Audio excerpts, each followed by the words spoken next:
స్వాగతం.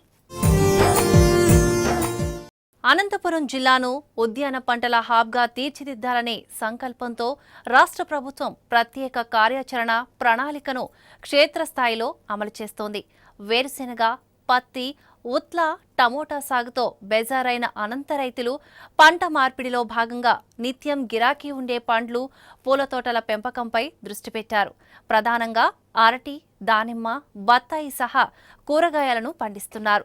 స్థానిక ఎర్ర నేలల్లో పండ్ల నాణ్యత బేషుగ్గా ఉండడం వల్ల ఎగుమతిదారులు తోటల దగ్గరికే వస్తున్నారు. ఏపీఎంఐపీ అధికారులు 90% రాయితీపై డ్రిప్ అందించడం సహా సాంకేతిక సహకారాన్ని అందిస్తోంది. అటు ఉద్యాన శాఖ మొక్కలకు ఆర్థిక చేయూతనివ్వడం వల్ల 15,000 హెక్టార్లలో టిష్యూ కల్చర్ అరటి విస్తరించింది. దీని ఎగుమతికి అనుగుణంగా తొడుగులను రాష్ట్ర ప్రభుత్వం అందిస్తోంది. కంపెనీలు, అధికారులు దగ్గర నుండి ప్రోత్సహించడం వల్ల అనంత అరటి రైతులు టన్నుల కొద్దీ ఫలసాయం చేస్తున్నారు.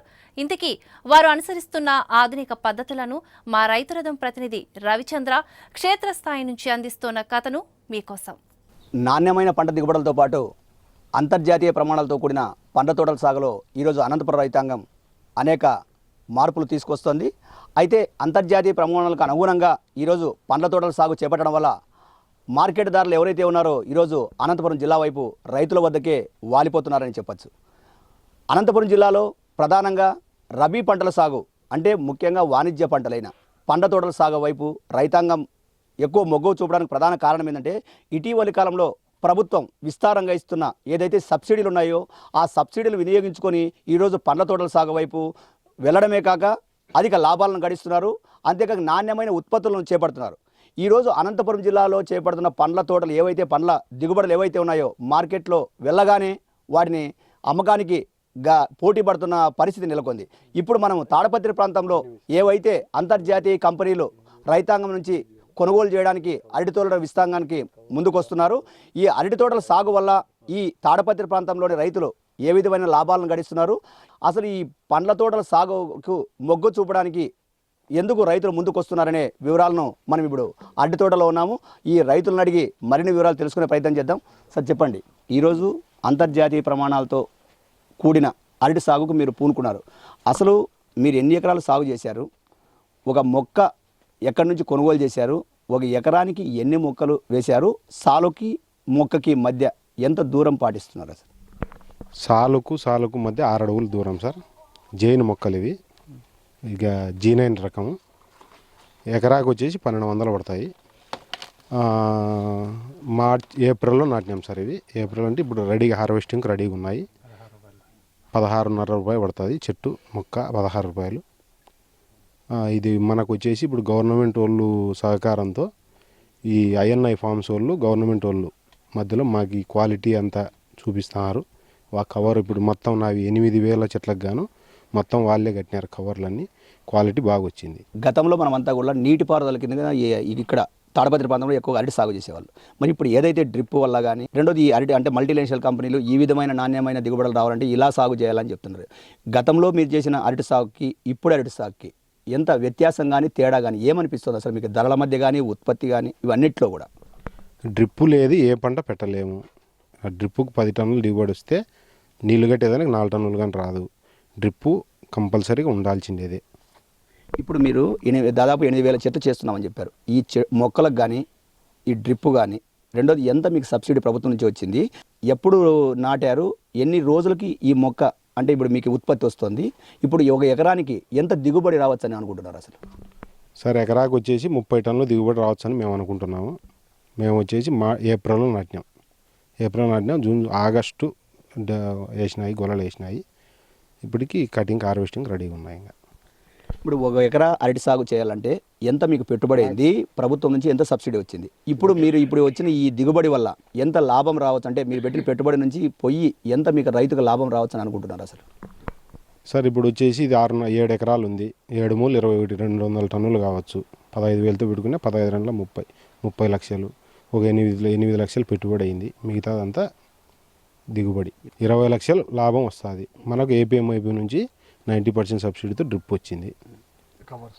ఈ కవర్సు గవర్నమెంట్ తరపు నుంచే ఫ్రూట్ కేర్ అంతా చేసి క్వాలిటీ అంతా వచ్చింది దానివల్ల.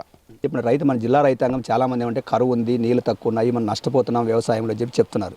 ఇప్పుడు మీరేం చెప్తున్నారు, ఈ మల్టీనేషనల్ కంపెనీలు ఏదైతే ఉన్నాయో వాళ్ళే కొనుగోలు చేస్తున్నారు. రెండో సాగు విధానంలో కూడా అంతర్జాతీయ ప్రమాణాలను మీకు రైతులకు పరిచయం చేస్తున్నారు. వాళ్ళు అంటే ఏ విధంగా మీరు సాగు చేయాలి, ఉత్పత్తులు వచ్చినాక వాటిని ఎట్లా కాపాడుకోవాలి, ఈ చీడపీడలు ఏ వస్తాయి, చీడపీడలు ఏ వస్తే వాటికి ఏ మందులు కొట్టాలి అనే అవగాహన కూడా మీరు కల్పిస్తున్నారు. ఇప్పుడు ఈ అరటిలో ప్రధానంగా మనకి ఏదైతే మనకి ఇప్పుడు అరటి గెల తొడుగు నుంచి పువ్వు నుంచి పూర్తిగా కాయ వచ్చే టైంకి ఎలాంటి చీడపీడలు ఆశిస్తాయి, దీనికి ఎలాంటి మందులు మనం పిచికారీ చేస్తాం అసలు? సార్ గొల వేసినప్పుడు మెయిన్ అది గొల వేసిన తర్వాత గొల 24 గంటల పైన మగ్గు ఉంటుంది. ఆ టైంలో బ్లడ్ ఇంజెక్షన్ వేయాల. అప్పుడు ఈ త్రిప్స్ అనేది, ఈ దోమ అనేది ఈ నేతకాయ మీద వాలదు. వాలకపోతే ఆటోమేటిక్గా వాటికి 90% తగ్గిపోయినట్టే మనకు. దాని తర్వాత మొత్తం ఈ ఫ్రూట్ కేర్ ఇవన్నీ చేసేసి ఆ కవర్ ఎక్కించుకుందరంటే 2 స్ప్రేయింగ్లు చేయాల్సి వస్తుంది. కాన్ఫిడార్ భావిస్తాను ఏం అవసరం లే. ఒక నెలలోనే 2 సార్లు స్ప్రేయింగ్ చేసి కవర్ ఎక్కిస్తే ఈ క్వాలిటీ వస్తుంది. ఇంకా ఈ ఒరిజినల్ క్వాలిటీ ఇంకది. ఇప్పుడు మన రసాయనిక ఎరువులు వాడకము, సేంద్రియ ఎరువులు వాడకం 2 రకాలు ఉన్నాయి. ఇప్పుడు మీరు ఏమైనా సేంద్రియ ఎరువులు వాడారా, రసాయనిక ఎరువులు వాడారా? రసాయనిక ఎరువులు, సేంద్రియ ఎరువులు వాడకంలో మనకు వచ్చే క్వాలిటీ ఏదైతే నాణ్యత, ఉత్పత్తుల్లో ఏమైనా మార్పును కూడా మీరు ఏమైనా గమనించారా? మేమైతే ఇంకా సేంద్రియ వ్యవసాయం అదంతా ఏం చేయలేదు. ప్రస్తుతానికి ఇప్పుడు రసాయన ఎరువు బాగా వేసినాము. పేడ ఎరువు ప్లస్ ఈ మామూలుగా మన ఫర్టిలైజరు, ఆ వేస్ట్ డికంపోజర్ అనేది ఇడుస్తున్నాం అట్లే. అంతే. ఇప్పుడు మనం ఏదైతే గెల వస్తుందో ఈ గెల వచ్చినాక దీనికి ఏవైతే ఈ చీడపీడలు ఆశించుకోకుండా కొత్త రకంగా కవర్లు తొడుగుతున్నారు. ఈ కవర్లు తొడగడంలో కానీ, రెండోది కవర్ లేకుండా కానీ, కాయలో నాణ్యతలో కానీ ఏమన్నా మార్పును ఏమైనా మీరు గమనించారు? అంటే ఇది కొత్తగా ఫస్ట్ టైం అనంతపురం జిల్లాలో దీన్ని పరిచయం చేశారు మల్టీనేషనల్ కంపెనీలు, ఈ కవర్లు తొడగడం ఈ గేలలకి. దీనివల్ల ఈ తొడగడం వల్ల ఏమైనా కాయ నాణ్యతలో కానీ, మన మొక్క ఎదుగుదలలో కానీ ఏదైనా మార్పులు ఏమైనా కనిపిస్తున్నాయి మీకు అసలు? సార్ ఈ కవర్ తొడగడం వల్ల ఎండ వేడి నుంచి కానీ, లేదంటే చలి, వర్షము, మంచు, కాయ డ్యామేజ్ కాదు, ప్లస్ కలర్ షైనింగ్ పెరుగుతుంది ఈ కవర్ తొడగడం వల్ల. మొక్క నాటినప్పటి నుంచి మనకి ఇది ఏదైతే గెల పూత దశ నుంచి ఎన్ని రోజులకు మనకి ఈ ఉత్పత్తి మన చేతికి వస్తుంది? ఈ ఉత్పత్తుల్ని ఎక్కడికి ఎగుమతి చేస్తున్నారు? ఈ కంపెనీలు మీ నుంచి ఏదైతే కొనుగోలు చేస్తున్నారో ఎక్కడికి ఎగుమతి చేస్తున్నారు? టన్ను ఎలా తీసుకుంటున్నారు మీతో అసలు? సార్ ఇప్పుడు ప్రజెంట్ రేట్ వచ్చేసి టన్ను 13,000తో ఐఎన్ఐ కంపెనీ వాళ్ళు 13,000తో అడుగుతున్నారు. వీళ్ళు వచ్చేసి అన్ని అరబ్ కంట్రీసు అక్కడ ఎక్స్పోర్టు. ఇది వచ్చేసి టోటలు 5 మంత్స్కు గోలేస్తుంది. ఆ పక్క 3 మంత్స్ 8 మంత్స్ పడుతుంది మొత్తం టోటల్ మొత్తం ప్లాంటేషన్. మనకు వచ్చేసి టన్ను 12,000, 13,000, 14,000. ఇప్పుడు ప్రజెంట్ అయితే 13,000తో అడుగుతున్నారు. ఇప్పుడు ధరల మధ్య వ్యత్యాసం ఉంది. ఎప్పుడైతే మార్కెట్లోకి దిగుబడి వస్తుందో ఒక్కసారిగా వ్యాపారులంతా కూడబలుకొని, దళారులు కూడబలుకొని ధరలు తగ్గించడం కానీ, రైతులను ఇబ్బంది పెట్టడం చేస్తుంటారు. మరి ఇప్పుడైతే మన జిల్లాలోకి అంతర్జాతీయ కంపెనీలు వచ్చి ఇక్కడ రైతులతోనే నేరుగా కొనుగోలు చేసే పరిస్థితికి వచ్చేసారు. మరి దీనివల్ల ఇప్పుడు రైతుల అంటే ధరల స్థిరీకరణ ఏదైనా ఎట్లా ఉంది? రేట్లు ఏమన్నా వ్యత్యాసాలు కనిపిస్తున్నాయి? అంటే గతంలో కొంతమంది అరటి పెట్టి నష్టపోయిన చాలా మంది ఉన్నారు మన జిల్లాలోనే. మరి ఇప్పుడు ఈ అరటిని విస్తారంగా సాగు చేస్తున్నారు. మరి ఇప్పుడు చేస్తున్న ఈ సాగు వల్ల, ఈ కంపెనీలు రావడం వల్ల ధరల్లో అంటే హెచ్చుతగ్గుల్లో ఏమైనా మార్పులు కూడా మీరు గమనించారా? ఉంది సార్.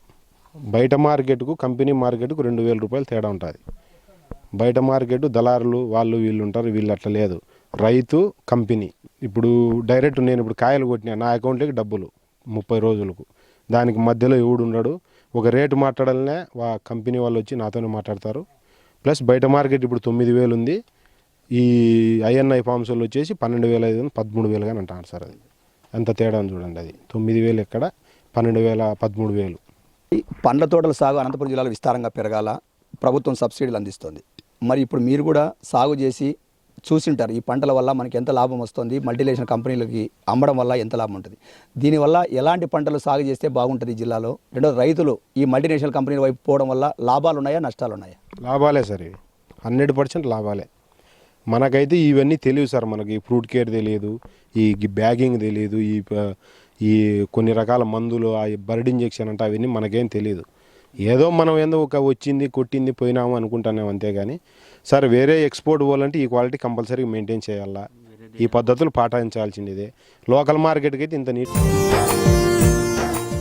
రైతు రథం కార్యక్రమానికి తిరిగి స్వాగతం. ఇప్పుడు ఏపీ ఎంఐపీ నుంచి ఈ పండ్ల తోటల సాగుకి ఇస్తున్న సబ్సిడీలు కావచ్చు, వీటికి సంబంధించిన మరిన్ని అంటే రైతులకు ఏ విధమైన సదుపాయాలు అందిస్తున్నారనేది కిందకు మనము ఏపీ ఎంఐపీ ప్రాజెక్ట్ డైరెక్టర్ వెంకటేశ్వర్ల మన దగ్గర ఉన్నారు. ఆయన అడిగి మరిన్ని వివరాలు తెలుసుకునే ప్రయత్నం చేద్దాం. సార్ చెప్పండి సార్, ఇప్పుడు ప్రధానంగా ఈ జిల్లాలో ఈ మల్టీనేషనల్ కంపెనీలు తీసుకొచ్చారు ఈ అరటి సాగుకు సంబంధించి. ఈ అరటి సాగు వల్ల రైతాంగానికి ఎలాంటి లాభాలు ఉన్నాయి సార్? యాక్చువల్గా అనంతపురం జిల్లాలో గత 10 సంవత్సరాలుగా అరటి సాగు చేస్తూ ఉన్నారు. మొదటి నుంచి కూడా ఎక్కువ భాగం రైతులు టిష్యూ కల్చర్ అరటి చేయడం బాగా అలవాటు పడ్డారు. అలాగే రాష్ట్ర ప్రభుత్వం కూడా డ్రిప్ ఇరిగేషన్ కానీ అలాగే ఇతర ఇప్పుడు కొత్తగా వచ్చిన విధానంలో ఫుడ్ కేర్ యాక్టివిటీస్కి కానీ రాయితీ కల్పించినందువల్ల రైతులందరూ కూడా 100% డ్రిప్ ఇరిగేషన్ని ఉపయోగించుకోవడం, డ్రిప్ ద్వారా మందులు ఇచ్చే విధానాన్ని కూడా బాగా అమలు చేస్తూ ఉన్నారు. అయితే బాగా ఎక్కువ విస్తీర్ణంలో తోటలు పెరిగినందువల్ల ముఖ్యంగా అరటి తోటలు ఒక 3 సంవత్సరాల క్రితం చూసినట్లయితే రేటు 3,000, 4,000 కూడా పడిపోవడం చూసాం. ఆ పరిస్థితుల్లో రాష్ట్ర ప్రభుత్వం మల్టీనేషనల్ కంపెనీస్ని అనంతపురం జిల్లాలో 2016 జూన్లో మన గౌరవ ముఖ్యమంత్రి గారి సమక్షంలో మన జిల్లాలో ఉన్నటువంటి అరటి, దానిమ్మ పంటల్ని ఎగుమతులు ప్రోత్సహించడానికి ఒక MOU చేసుకోవడం జరిగింది. ఆ MOUలో భాగంగా మనకు ఈరోజు చూసినట్లయితే ఫ్యూచర్ గ్రూప్ అనేటువంటి ఒక కంపెనీ వాళ్ళ సిస్టర్ కన్సర్న్ INI ఫార్మ్స్ ద్వారా అనంతపురం జిల్లాలో కొన్ని పాకెట్స్ ఎక్కడైతే ముఖ్యంగా మనం తాడిపత్రి పరిసర ప్రాంతాల్లో అరటి ఎక్కువగా పండుతుందో ఆ ప్రాంతాల్లో నేరుగా రైతులతో సమావేశాలు ఏర్పాటు చేసి డిపార్ట్మెంట్ ఆఫ్ హార్టికల్చర్ అనుసంధానంతో రైతులు సెలెక్ట్ చేసి ఏ విధంగా చేస్తే మంచి నాణ్యమైనటువంటి పంట మనం పండించవచ్చు, ఎగుమతులకు అనుకూలమైనటువంటి దిగుబడులు వస్తాయనేటువంటిది వాళ్ళకు శిక్షణ ఇచ్చి లోకల్గా ఉండేటువంటి యూత్కి కూడా ఈ చేసే విధానం మీద కూడా బడ్ ఇంజెక్షన్ చేయడం కానివ్వండి, ఫ్రూట్ కేర్ యాక్టివిటీస్ కానివ్వండి, ఈ స్లీవ్స్ సంచులు తొడగడం కానివ్వండి, ఇవన్నిటి కూడా ఇక్కడ లోకల్గా ఉండేటువంటి రైతుల పిల్లలకు కూడా శిక్షణ కార్యక్రమాలు ఏర్పాటు చేసి అలాగే హార్వెస్టింగ్ సమయంలో కూడా ఖచ్చితమైనటువంటి ప్రమాణాలు పాటించి ఒక్కసారి గెల హార్వెస్ట్ చేసినట్లయితే ఎక్కడా కింద దింపకుండా ఒక్కొక్క హస్తాన్ని సపరేట్ చేసి హాట్ వాటర్లో శుభ్రం చేసి తర్వాత ఫంగిసైడ్ వాటర్లో శుభ్రం చేసి ఒక ప్లాస్టిక్ క్రేట్స్లో దాన్ని ప్యాకింగ్ చేసేసి ఒక మంచి విధానంలో ఎగుమతుల వరకు కూడా ఆ విధానాన్ని కూడా రైతులకు పరిచయం చేయడం వల్ల రైతులు కూడా ఈరోజు అలవాటు పడ్డారు. ఉదాహరణకి ఈ రైతు చూస్తే ఈ రైతు దాదాపు 8,000 మొక్కలు వేస్తుంటే 8,000 మొక్కలు కూడా ఈ ప్లాస్టిక్ సంచులు తొడిగారు. అది దాదాపు 16 రూపాయలు ఒక్కొక్క సంచి కాస్ట్ అవుతుంది. ఈ మొత్తం ఖరీదు కూడా రాష్ట్ర ప్రభుత్వమే ఈ INI కంపెనీ ద్వారా ఈ రైతులకి అందిస్తూ ఉంది. ఎందుకంటే ఒకసారి కొత్త విధానాన్ని రైతులకు అలవాటు చేయాలంటే వాళ్ళు పూర్తిగా ఖర్చు పెట్టలేరు కాబట్టి మొదట బాగా అలవాటు పడేదాకా అందులో వాళ్ళకి లాభాలు బాగా వస్తున్నాయి కాబట్టి రాష్ట్ర ప్రభుత్వం కూడా విరివిగా వాళ్ళకు రాయితీలు ఇచ్చి వాళ్ళని ప్రోత్సహిస్తూ ఉంది. ఈ విధంగా ప్రతి రైతు కూడా ఇటు డ్రిప్ ఇరిగేషన్ కానివ్వండి, అలాగే డ్రిప్ ద్వారా ఎరువులు ఇచ్చే విధానం కానివ్వండి, ఇటు ఫ్రూట్ కేర్ యాక్టివిటీ, బడ్ ఇంజెక్షన్ కానివ్వండి, స్లీవ్స్ కానీ ఇవన్నీ కూడా అలవాటు చేసుకొని మంచి నాణ్యమైనటువంటి పంటను ఉత్పత్తి చేసినందువల్ల గతంలో ఒక కంపెనీ ఉంటే INI ఫార్మ్స్ అనేటువంటిది, ఈరోజు రెండో కంపెనీ కూడా ఈ సంవత్సరం దేశాయ్ ఫార్మ్స్ అని చెప్పేసి గుజరాత్ నుంచి వచ్చారు. వాళ్ళు కూడా దాదాపు ఒక 20,000 నుంచి 30,000 టన్నులు ఎగుమతి చేస్తామని చెప్పి వాళ్ళు కూడా పల్లెల్లో రైతులతో మమేకం అయిపోయి వాళ్ళకి శిక్షణా కార్యక్రమాలు ఏర్పాటు చేసి ఈ ఫ్రూట్ కేర్ యాక్టివిటీస్ అన్నీ కూడా చేస్తున్నారు. ఈ జిల్లాలో చెప్పండి, ఇప్పుడు ఏదైతే మనం అంతర్జాతీయ ప్రమాణాలతో కూడిన ఈ నాణ్యత దిగుబడులు తెస్తున్నాం, అసలు ఎన్ని ఎకరాల్లో అరటి సాగు ఉంది ఈ జిల్లాలో? ప్రతి ఏటా ఎన్ని టన్నులు ఎగుమతులు జరుగుతున్నాయి మన జిల్లా నుంచి? మన జిల్లాలో 13,000 హెక్టార్లో అరటి సాగులో ఉంది. మనం 2 సంవత్సరాల క్రితం మొదలుపెట్టాము. మొదటి సంవత్సరం కొంచెం తక్కువగా 1,000 మెట్రిక్ టన్నులు దిగుమతి చేశారు. లాస్ట్ ఇయర్ వచ్చేసరికి 3,500 మెట్రిక్ టన్నులు వివిధ దేశాలకు ముఖ్యంగా గల్ఫ్ కంట్రీస్కి ఈ కంపెనీల ద్వారా నేరుగా ఎగుమతి చేయడం జరిగింది ఇక్కడి నుంచి. ఈ సంవత్సరం దాదాపు మేము ఒక 20,000 మెట్రిక్ టన్నుల వరకు కూడా 2 కంపెనీలు INI ఫార్మ్స్ కానీ దేశాయ్ ఫార్మ్స్ కలిపి కూడా 20,000 మెట్రిక్ టన్స్ వరకు కూడా విదేశాలకు ఎగుమతి చేయడానికి ప్రణాళికలు ఉన్నాయి. అది జరుగుతుంది. ఇప్పుడు ఈ దేశీయ కంపెనీలు వచ్చి నాణ్యతా దిగుబడుల మీద ఇంత అవగాహన కల్పించే అంతకంటే ముందు ప్రభుత్వ పరంగా ఎంతో విస్తారమైన నెట్వర్క్ మనకుంది. ఉన్నప్పుడు ఇలాంటి ప్రమాణాలు పాటించే విధంగా రైతులు మనం ఎందుకు చైతన్యం చేయలేకపోతున్నాం? అసలు ఖచ్చితంగా రాష్ట్ర ప్రభుత్వము ఉద్యాన శాఖ ఆధ్వర్యంలో ఈ టిష్యూ కల్చర్ మొక్కలను పరిచయం చేసింది ఉద్యాన శాఖే, మైక్రో ఇరిగేషన్ని పరిచయం చేసింది ఉద్యాన శాఖే, అలాగే మైక్రో ఇరిగేషన్లో ఫెర్టిగేషన్ చేయాలనే దాని మీద శిక్షణ ఇచ్చింది ఉద్యాన శాఖే. మన ఉద్యాన శాఖ రాష్ట్ర ప్రభుత్వం ఇంటర్వెన్షన్ వల్ల కొత్త వంగడాలు G9 వెరైటీ టిష్యూ కల్చర్ వేయడం అనేటువంటిది విస్తారంగా రాయలసీమ జిల్లాలో నాకు తెలిసి 1 ఎకరా కూడా ఇతర వంగడాలు లేవు. అందరూ కూడా టిష్యూ కల్చర్ చేస్తున్నారు. ఆ టిష్యూ కల్చర్ వైపు మొగ్గు చూపడానికి విశేష కృషి హార్టికల్చర్ డిపార్ట్మెంట్ చేసింది. అలాగే ఈరోజు 1 ఎకరా కూడా రాయలసీమ జిల్లాలో అరటి డ్రిప్ ఇరిగేషన్ లేకుండా సాగులేదు. ఆ డ్రిప్ ఇరిగేషన్ వైపు కూడా రైతులను ఎంకరేజ్ చేయడం కానీ, ముఖ్యంగా 90% రాయితీతోటి, ముఖ్యంగా గత 4-5 సంవత్సరాల నుంచి చూసినట్లయితే మన ప్రీతం ముఖ్యమంత్రి గారు ఆ రాయలసీమ జిల్లాలో టార్గెట్ అనేది లేకుండా ఎంతమంది రైతులు ముందుకు వస్తే అంతమంది రైతులకు డ్రిప్ 90% రాయితీతో ఎలిజిబిలిటీ ఉన్న ప్రతి రైతుకు ఇస్తున్నారు. కాబట్టి అది కూడా విరివిగా ప్రచారం చేయడం జరిగింది ఉద్యాన శాఖ ద్వారా, ఏపీఎంఐపీ అందరూ కలిసి. అలాగే వాళ్ళకు నాణ్యత ప్రమాణాలు కూడా పెంచడం జరిగింది. అయితే మన లోకల్ మార్కెట్కి ఎంతవరకు అయితే అవసరమో, ఈరోజు దిగుబడి చూసినట్లయితే 25 నుంచి 30 టన్నుల దిగుబడి ఇంతకుముందు కూడా మనం ఈ విదేశీ కంపెనీలు రాకముందు కూడా మనం తీస్తున్నాం. అయితే ఇప్పుడు ఎగుమతులకు ఏవైతే మనకు నాణ్యత ప్రమాణాలు కావాలనో అది కొత్తగా ఉద్యాన శాఖతో కలిపి మనం చేస్తున్నాం. ఐఎన్ఐ ఫార్మ్స్ కానీ, దేశాయ్ ఫార్మ్స్ కానీ వాళ్ళు సొంతంగా చేయట్లేదండి. వాళ్ళని తీసుకొచ్చిందే రాష్ట్ర ప్రభుత్వం ఎంఓయూ చేసుకొని ఉద్యాన శాఖ తీసుకొచ్చింది. ఉద్యాన శాఖ ద్వారానే వాళ్ళకి శిక్షణా కార్యక్రమాలు ఏర్పాటు చేసేసి ఈ నాణ్యతను పెంచేదానికి రాష్ట్ర ప్రభుత్వం ద్వారా ఈ కార్యక్రమాలన్నీ కూడా జరుగుతున్నాయి. చంద్రశేఖర్ సార్, మీరు ఈ జిల్లాలో ఏదైతే అరటి తోటలు ఎక్కువగా తాడిపత్రి ప్రాంతంలోనే ఉంటాయి, రెండోది మన రకరకాల నేలలు ఉన్నాయి. ఈ రకరకాల నేలలు ఉన్నప్పుడు దిగుబడిలో కానీ నాణ్యతలో కానీ తేడాలు ఉంటాయా? రెండోది ఎలాంటి చీడపీడలు ఆశిస్తాయి వీటికి, అరటికి సంబంధించి దీనికి ఎలాంటి మందులు కొట్టాలి? అసలు ఏ దశలో వీటికి చీడపీడలు వస్తాయి? మన అనంతపురం జిల్లాను తీసుకున్నట్లయితే తాడిపత్రి చుట్టుపక్కల ప్రాంతాలన్నీ కూడా ఈ అరటి సాగుకు చాలా అనుకూలమైన నేలలు, తర్వాత అనుకూలమైన వాతావరణం కూడా ఉందండి.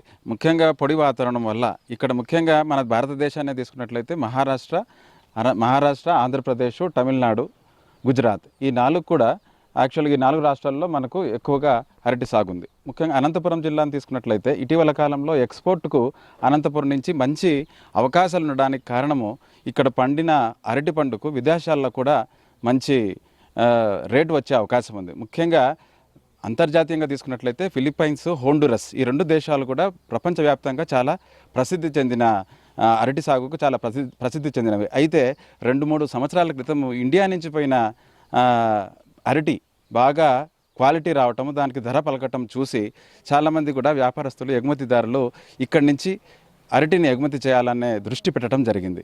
ముఖ్యంగా మళ్ళీ ఇండియాని తీసుకున్నట్లయితే ఇండియాలో ఈ ప్రాంతంలో ముఖ్యంగా నవంబర్, డిసెంబర్, జనవరి, ఫిబ్రవరి మాసాల్లో దేశం మొత్తం మీద ఎక్కడ కూడా మనకి ఇది అరటి ఇంత క్వాలిటీతో రాదు. ముఖ్యంగా మళ్ళీ మన దేశంలో ఈ తాడిపత్రి జిల్లాలో తీసుకున్నట్లయితే డిసెంబర్, జనవరి, ఫిబ్రవరి మాసాల్లో వచ్చినంత క్వాలిటీ ప్రపంచం మొత్తం మీద కూడా ఎక్కువ రాదు అన్నది బయట పడటంతో ముఖ్యంగా ఈ తరుణంలోనే చాలామంది కూడా వ్యాపారస్తులు ఇక్కడ చుట్టుపక్కల తాడిపత్రి చుట్టుపక్కల లోకల్ వ్యాపారస్తులంతా కూడా చాలా రేటు సిండికేట్ అయిపోయి తగ్గించేయడము, రైతులు బాగా ఇబ్బంది పడటం జరిగింది. 5 సంవత్సరాల క్రితం తీసుకున్నట్లయితే రైతులు బాగా ఉద్యమాలు కూడా చేసేవాళ్ళు అరటికి రేటు లేదని. ఆ తరుణంలో 2 సంవత్సరాలు 3 సంవత్సరాల క్రితం మన ముఖ్యమంత్రి గారు ఈ విదేశాలకు ఎగుమతి చేసే వ్యాపారస్తులను ఇక్కడ ఐఎన్ఐ కానివ్వండి, తర్వాత దేశాయ్ కంపెనీలు కానివ్వండి, వీళ్ళని తీసుకొని వచ్చి మన అరటికి కనుక అనంతపురం జిల్లాలో పండించిన అరటికి ముఖ్యంగా విదేశాల్లో దీనికి నాణ్యత కనుక పెంచినట్లయితే ఇంకా మంచి దిగుబడులు వస్తాయన్న అది బాగా బయటపడటంతో ఈ కంపెనీలతో ఎంఓయూ కుదుర్చుకొని ఈ కంపెనీలు ఇక్కడ మనకు వర్క్ చేయడం మొదలుపెట్టినాయి. తర్వాత గత 2 సంవత్సరాల క్రితము 2,000 టన్నులు, తర్వాత పోయిన సంవత్సరం దాదాపు 5-6 వేల టన్నుల వరకు ఎగుమతి కావడం జరిగింది. దీనికి ఇప్పుడు విదేశాల్లో మంచి డిమాండ్ రావడంతో ఇక్కడ రైతులు కూడా క్వాలిటీని బాగా గమనించడం జరిగింది. ఈ కవర్స్ ఇవన్నీ వేయటం వల్ల ముఖ్యంగా నాణ్యత పెరగటము, ఈ రసం పీల్చే పురుగులు, ఈ గారా వంటివి రాకుండా స్మూత్గా రావటము, కలర్ డెవలప్ కావడం చూసి రైతులు కూడా చాలామంది ముందుకు వస్తున్నారు. అదేవిధంగా ఇక్కడ ఇప్పుడు మార్కెటింగ్ సమస్య అన్నదానికి పెద్దగా చెక్ పడిపోయిందనమాట. ఇక్కడ ఉన్న లోకల్ వ్యాపారస్తులు ఇప్పుడు వాళ్ళు ఇక్కడ ఆధిపత్యం చెలాయించడం లేదు. ఇంకా రాబోయే కాలంలో రేపు సంవత్సరం మరుసటి సంవత్సరాల్లో చికితా అని ఇంకొక కంపెనీ ఉంది. చికితా తర్వాత డోల్ అని యూరోప్ దేశాల్లో అతిపెద్ద కంపెనీలు, వాళ్ళు కూడా ఇక్కడ దృష్టి పెట్టి ముఖ్యంగా అనంతపురం జిల్లాలో ఈ టైంలో నవంబర్, డిసెంబర్, జనవరి, ఫిబ్రవరి మాసాల్లో అరటి ప్రపంచం మొత్తం మీద ఎక్కడా రాదు. కాబట్టి ఇక్కడ దానికి మంచి ఈ ఎక్స్పోర్ట్ స్టాండర్డ్స్ పెంచి ఇక్కడ బాగా వస్తుంది. వాతావరణ పరంగా చాలా బాగుంది క్వాలిటీ. అయితే దీనికి ఇంకొంచెం దీంట్లో నాణ్యతా ప్రమాణాలు పెంచడానికి రైతులు ఫాలో కావాల్సిన పద్ధతులను ఇక్కడ ప్రభుత్వము ద్వారా టైఅప్ అయ్యి రైతులకు ఈ ఫ్రూట్ కేర్ యాక్టివిటీస్కి అయ్యే ఖర్చంతా కూడా ప్రభుత్వము కంపెనీ వాళ్లకు చెల్లించి రైతుకు భారం కాకుండా క్వాలిటీని పెంచి మనకు మార్కెట్లో నాణ్యత పెంచి రైతుకు ఒక టన్ను మీద దాదాపు 2,000 నుంచి 3,000 రూపాయలు ఎక్స్ట్రా వచ్చేయడానికి అనుకూలమైన పరిస్థితులు కల్పిస్తూ ఉంది. సరే ఇంకోటి చెప్పండి, అరటిలో కూడా అనేక రకాలు ఉన్నాయి. మన జిల్లాలో ఒకే రకమైన అరటి సాగు అవుతుంది. అంటే దీంట్లో సంపంగ్ అని ఇంకొక 4-5 రకాలు అయితే ఉన్నట్లు. కర్ణాటక ప్రాంతంలో ఒక రకమైన అరటి పండిస్తారు, కేరళ ప్రాంతంలో ఒక రకమైన అరటి పండిస్తారు, మన జిల్లాలో ఒక రకమైన అరటి పండిస్తారు. అంటే మిగిలిన రకాలు అరటి పండ్లు ఇక్కడ సాగుకు అవకాశం లేదా, వాతావరణ పరిస్థితులు అనుకూలించే అవకాశం లేదా, ఈ రకం మాత్రమే మన జిల్లాలో పండుతుందా? అంటే ముఖ్యంగా అరటిలో చాలా రకాలు ఉంటాయండి. సపోజ్ మీరు అన్నట్టుగా ఈ కర్ణాటకలో యాలక్కి అనే రకం ఒకటి ఉంది. తర్వాత ఈ కర్నూలు జిల్లా పక్కనే ఉన్న కర్నూలు జిల్లా తీసుకున్నట్లయితే ఇక్కడ సుగంధాలని, అమృతపాణి అని చెప్పేసి, తర్వాత ఇంకా యాలక్కి అనే రకం కూడా వాళ్ళు వేస్తూ ఉన్నారు. అయితే అరటి ముఖ్యంగా వాతావరణ పరిస్థితులను బట్టి దాని పెరుగుదల కానివ్వండి, దాని నాణ్యత కానివ్వండి మనకు వస్తూ ఉంది. ముఖ్యంగా ఈ G9 గ్రానైన్ అనే వెరైటీకి మన వాతావరణం కరెక్ట్గా సెట్ అయింది. తర్వాత ప్రపంచం మొత్తం మీద తీసుకున్నట్లయితే ఈ రకము మార్కెట్లో ఏదైనా సరే మనం పంట పండించేటప్పుడు మార్కెట్ని దృష్టిలో పెట్టుకునే మనము తోటలో పండించాలి. అటువంటి పరిస్థితుల్లో ఈ లోకల్ రకాలకు సుగంధాలు కావచ్చు, అమృతపాణి కావచ్చు, యాలకి కావచ్చు, ఇంకా వేరే రకాలన్నీ కూడా ఇక్కడ పండే అవకాశం ఉన్నప్పటికీ ఆ ప్రాంతాల్లో ఇప్పుడు యాలక్కి తీసుకున్నట్లయితే కర్ణాటకలో వచ్చిన విధంగా ఇక్కడ మనకు ఆ నాణ్యత, ఆ టేస్ట్ వచ్చే అవకాశం లేదు. అదేవిధంగా ఇక్కడ గ్రానైన్ వచ్చినంత క్వాలిటీ కానివ్వండి కర్ణాటకలో వచ్చే అవకాశం లేదు. అదంతా కూడా ఆయా వాతావరణాల్లో ఆయా ప్రాంతాన్ని బట్టి ఉంటుంది. ఈ ప్రాంతానికి తగినట్లుగా ఇక్కడ ఈ గ్రానైన్ అనే రకము మనకు బాగా రైతులకు ఈ వాతావరణ పరిస్థితులకు అనుగుణంగా మంచి క్వాలిటీ వస్తూ ఉంది. రైతులు కూడా దీన్ని బాగా పండించడానికి బాగా ఇక్కడ నాలెడ్జ్ కూడా బాగా రైతులకు స్కిల్స్ కూడా మా ప్రభుత్వం ద్వారా నేర్చుకోవటము, దాని క్వాలిటీ పెంచడం అని కూడా చేస్తున్నారు. కాబట్టి ఇక్కడ ముఖ్యంగా అనంతపురం జిల్లాలో గ్రానైన్ అనే రకానికే రైతులకు మంచి లాభదాయకంగా ఉంది ఒకటి. తర్వాత వ్యాపార పరంగా కూడా, మార్కెట్ పరంగా కూడా ప్రపంచం మొత్తం మీద కూడా తినే రకం కాబట్టి దీనికి ఇక్కడ అదొక అదృష్టం. అనంతపురం జిల్లాలో ఈ పొడి వాతావరణము, ఇక్కడ కరువు పరిస్థితులు నెలకొన్నప్పటికీ డ్రిప్ సౌకర్యము కల్పించి ప్రభుత్వం 90% డ్రిప్తో ఇవ్వటము, తర్వాత మొక్కలకు సబ్సిడీ ఇవ్వటము, తర్వాత ఈ ఫ్రూట్ కేర్ యాక్టివిటీస్ కూడా సబ్సిడీ ద్వారా ప్రోత్సాహం కల్పించడంతో ఇంటిగ్రేటెడ్ సమగ్రంగా డెవలప్ చేస్తూ ఉన్నారు. మొక్క మొదలుకొని నీళ్లు మొదలుకొని పై వరకు కూడా మార్కెట్కి పోయేంత వరకు కూడా గవర్నమెంట్ సహకారంతో రైతులకు మంచి ప్రోత్సాహం కలిగిస్తూ నాణ్యతంగా ఉన్న అరటిని ఎగుమతి చేయడానికి కూడా అవకాశాలు కల్పిస్తున్నందుకు ఇక్కడ రైతులు ఈ రకాన్ని మాత్రమే ఎంచుకొని చేస్తూ ఉన్నారు. ఇది పరిస్థితి. అంటే సమగ్ర వ్యవసాయ పద్ధతులను పాటిస్తూ అంతర్జాతీయ ప్రమాణాలకు అనుగుణంగా ఏదైతే ఈ పంటలు సాగు చేయడం వల్ల ఈరోజు అనంతపురం జిల్లాలో పండిస్తున్న అరటి సాగు ప్రపంచంలో ఎక్కడా కూడా ఆ సమయంలో పండించే అవకాశం లేదు. ఎక్కువ నాణ్యత ఉండడం వల్ల ఈ అరటి సాగును ప్రపంచ దేశాల్లో కూడా ఎక్కువ గిరాకీ ఉండడం వల్ల రైతులకు మంచి ధరతో పాటు వ్యాపారులు పోటీపడి ఈరోజు రైతుల వద్దకే వచ్చి కొనుగోలు చేసే ఒక అవకాశం కలిపింది. అందులో ప్రధానంగా ప్రభుత్వము అంతర్జాతీయ కంపెనీలతో ఒక ఒప్పందం కుదుర్చుకొని ఆ కంపెనీలను నేరుగా రైతుల వద్దకే పంపి ఏ విధమైన సాగు పద్ధతుల వల్ల ఈరోజు నాణ్యత దిగుబడులను పెంచవచ్చు అనే ఒక అవగాహన కల్పించడం వల్లనే ఈరోజు రైతులు విరివిగా అరటి సాగు వైపు మొగ్గు చూపుతున్నారు. రెండోది తాడపత్రి ప్రాంతంలో పండిస్తున్న అరటి సాగుకు విదేశాల్లో మంచి గిరాకీ ఉంది కాబట్టి ఈరోజు రైతులు కూడా ఎక్కువ లాభాలను గడించవచ్చనే ఆలోచనతో ఈ అరటి సాగును చేపడుతున్నారని చెప్పి మనకి రైతులతో పాటు ఉద్యానవన శాఖ అధికారులు కూడా చెప్తున్నారు. కెమెరా పర్సన్ శ్రీధర్తో రవిచంద్ర, AP 24/7 అనంతపురం నుంచి. అన్నదాతకు అందలం, అన్నపూర్ణకు అభిషేకం. మీ AP 24/7 రైతు రథంలో మరిన్ని విజయగాథలతో మళ్ళీ కలుద్దాం. నమస్కారం. వ్యవసాయ అనుబంధ రంగాల్లో సమస్యలతో రణానికి పరిష్కారాల సమాహారం. రైతు రథాన్ని సంప్రదించాల్సిన మా చిరునామా